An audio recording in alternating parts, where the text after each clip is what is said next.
নমস্কাৰ অসমবাসী ৰাইজ, কি খবৰ? সকলোৰে খবৰ ভাল চাগে। আজি এটা নতুন খবৰলৈ আপোনালোকক স্বাগতম জনাইছো। আজি আছে কেইবাটাও গুৰুত্বপূৰ্ণ খবৰ। তো কি খবৰ আছে আজি এই ভিডিঅ'ত আপোনালোকক জনাম। তো গতিকে ভিডিঅ'টো অকণমান স্কিপ নকৰি শেষলৈকে চাই থাকিব। তো বলক ভিডিঅ'টো আৰম্ভ কৰো। ওয়েলকাম টু মাই চেনেল কুটলা গাছাম। তো গাইজ প্ৰথমতে যেটো জনাব বিচাৰিছো, লাখ লাখ কৃষকৰ বাবে আহিছে ভাল খবৰ। লাখ লাখ কৃষকৰ একাউণ্টত সোমাব 2000 টকা।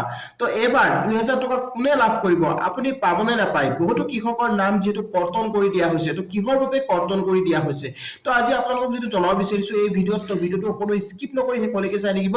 তো প্ৰথমতে যেটো ক'ব খুজিছো, পিএম কিষাণ আঁচনিৰ ধন আপুনি পাবলৈ হলে এই আপোনালোকে কৰিব লাগিব বিশেষ কাম। তো কিয়নো বিশেষ কাম কৰিব দিয়া হৈছে মানে আপোনালোকক যদি আপুনি পিএম কিষাণ আঁচনি ধন লাভ কৰি আছে বা আপুনি যদি এই কাম নকৰে তেনেহলে আপুনি পিএম কিষাণ আঁচনি ধন নাপাব। কিয়নো পিএম কিষাণ আঁচনি ধন আৰু বেছি দিন নাই 19 নম্বৰ কিস্তিলৈ, আৰু 19 নম্বৰ কিস্তি এবাৰ কোনে লাভ কৰিব? যিসকল কৃষকৰ ইকেৱাইচি সম্পূৰ্ণ হৈছে আৰু লেণ্ড ছেটিং যদি আপুনি সম্পূৰ্ণ কৰিছে আৰু যদি আপোনাৰ আধাৰ টু বেংক একাউণ্ট ছেটিং যদি আপোনাৰ সম্পূৰ্ণ হৈছে তেনেহলে আপুনি লাভ কৰিব পিএম কিষাণ আঁচনিৰ 19 নম্বৰ কিস্তি। তো আপুনি 19 নম্বৰ কিস্তি পাবনে নাপায় সেই বস্তুটো আপোনালোকে কেনেকৈ চেক কৰিব? সব প্ৰথমতে আপোনালোকক যেটো জনাব বিচাৰিছো, পিএম কিষাণ আঁচনি ধন আপুনি কেৱাইচি কৰিলে আপুনি লাভ কৰিব হয়। লগতে আপোনালোকে বেনিফিচিয়াৰী লিষ্টখন এবাৰ চেক কৰি যাব। কিয়নো বহুতো হিতাধিকাৰীৰ নাম কৰ্তন কৰি দিয়া হৈছে। তো কিহৰ বাবে কৰ্তন কৰি দিয়া হৈছে? সব প্ৰথম কথাটো হৈছে কি, আপোনালোকৰ যেতিয়া লেণ্ড ছেটিং আগতে আপোনালোকে দিছিলে, সেই লেণ্ড ছেটিং যেটো আকৌ আপোনালোকক নতুনকৈ যেটো দিয়াৰ কথা কৈছে, তো কিছুমানৰ যেটো আপোনাৰ আপডেট দেখাই আছে, নো দেখাই আছে লেণ্ড ছেটিং। যদি আপোনাৰ লেণ্ড ছেটিং নো দেখাই আছে তেনেহলে আপুনি যাব লাগিব সাৰ্কল অফিচত, আৰু সাৰ্কল অফিচত গৈ এখন মণ্ডলৰ হাতেদি আপুনি এখন কাগজ লিখাব লাগিব। সেই কাগজখনত আপোনাৰ উল্লেখ থাকিব লাগিব আপুনি কি মাটিত কাম কৰি আছে, আপুনি কি মাটিত কাম কৰি আছে আৰু আপুনি কি খেতি কৰি আছে সেই বিষয়ে আপুনি তাতে লিখিব লাগিব। আৰু সেই কাগজখন, সেই সাৰ্টিফিকেটখন আপুনি জমা কৰিব লাগিব। তো জমা কৰিব ক'ত? সেই জমা কৰা কাগজ আপোনালোকক যেটো জমা কৰিব লাগিব আপুনি সিএসসি সেন্টাৰ, নতুবা আপুনি অনলাইনতো আপুনি কৰিব পাৰিব যদি আপুনি নিজে জানে। তো সেই বস্তুটো আপোনালোক কৰিব লাগিব আৰু তেতিয়াহে আপোনাৰ লেণ্ড ছেটিং ওকে হ'ব। আৰু লেণ্ড ছেটিং যিসকলৰ ন দেখাই আছে তো সেই বস্তুটো আপোনালোকে কৰিব লাগিব। আৰু এতিয়াৰ পৰা পিএম কিষাণৰ ধন কোনো কাঢ়ি নিব নোৱাৰে, কিয়নো চৰকাৰ যেটো কঠোৰ হৈছে আৰু কৈছে যে যিবিলাক দুখীয়া শ্ৰেণীৰ লোক আছে সেই দুখীয়া কৃষকেহে লাভ কৰিব পিএম কিষাণ আঁচনি ধন।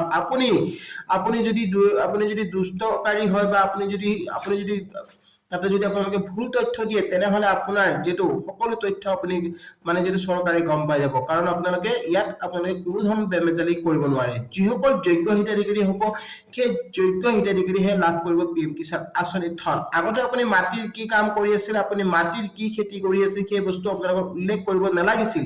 তো আপোনালোকৰ লেণ্ড ছেটিং মাত্ৰ আপোনাৰ জমাবন্দী দিলে হৈ গৈছিলে। কিন্তু এতিয়াৰ পৰা তেনেকৈ আপুনি কৰিলে নহব আৰু আপুনি তেনেকৈ নাপাব, যেহেতু এবাৰ যেটো চৰকাৰে কঠোৰ হৈ গৈছে। তো তেনেকৈ আপোনালোকে মাটিৰ মণ্ডল অফিচৰ পৰা আপোনালোকে ৰিপৰ্ট এটা দিব লাগিব, তেতিয়াহে আপুনি পিএম কিষাণ আঁচনি ধন লাভ কৰিব পাৰিব। তো গাইজ নিশ্চয় বুজি পালে। আৰু বেছি দিন নাই, যেহেতু আপোনালোকে যিসকলে কেৱাইচি সম্পূৰ্ণ কৰা নাই আপোনালোকে কেৱাইচি সম্পূৰ্ণ কৰক আৰু বেনিফিচিয়াৰী লিষ্টখন চেক কৰক। আৰু আপোনাৰ ষ্টেটাসটো এবাৰ যদি পাৰে আপুনি চেক কৰিব, কিয়নো সেই ষ্টেটাসত আপোনাৰ কি আহি আছে সেই বস্তুটো আপুনি চেক কৰি জানি ল'ব। কিয়নো আপুনি যদি চেক নকৰে তেনেহলে আপুনি গম নাপাব যে আপোনাৰ ক'ত ভুল হৈ আছে। তো গাইজ নিশ্চয় বুজি পাইছে। তো পিএম কিষাণ আঁচনি ধন আৰু কিছুদিন পিছত যেটো ফেব্ৰুৱাৰী মাহত যেটো দিয়া হ'ব বুলি যেটো জনাইছে মিডিয়া ৰিপৰ্ট অনুসৰি, কিন্তু আপোনালোক যেটো জানুৱাৰী মাহৰ শেষতে আপোনালোকে হয়তো লাভ কৰিব পাৰে পিএম কিষাণ আঁচনিৰ 19 নম্বৰ কিস্তি। তো গাইজ নিশ্চয় বুজি পালে। আৰু নেক্সট এটা খবৰ দিব বিচাৰিছো, অৰুণোদয় আঁচনি যিসকলৰ প্ৰশেষ শেষ হৈ গৈছে বা আপোনালোকে যদি ডকুমেন্ট জমা কৰিছে তেনেহলে আপুনি চিন্তা কৰাৰ কাৰণ নাই। আপোনাৰ যেটো ভেৰিফাই কাম চলি আছে আৰু ভেৰিফাই কাম সম্পূৰ্ণ হোৱাৰ পিছতে আপোনালোকক যদি এখন তালিকা প্ৰস্তুত কৰি দিয়া হ'ব, সেই তালিকাখনত যদি আপোনাৰ নাম থাকিব তেনেহলে আপুনি অৰুণোদয় আঁচনি 3 ৰ সুবিধা লাভ কৰিব পাৰিব। আৰু ৰেচন কাৰ্ড আপোনাৰ যদি আছে তেনেহলে আপুনি নিশ্চয় অৰুণোদয় আঁচনি পাব।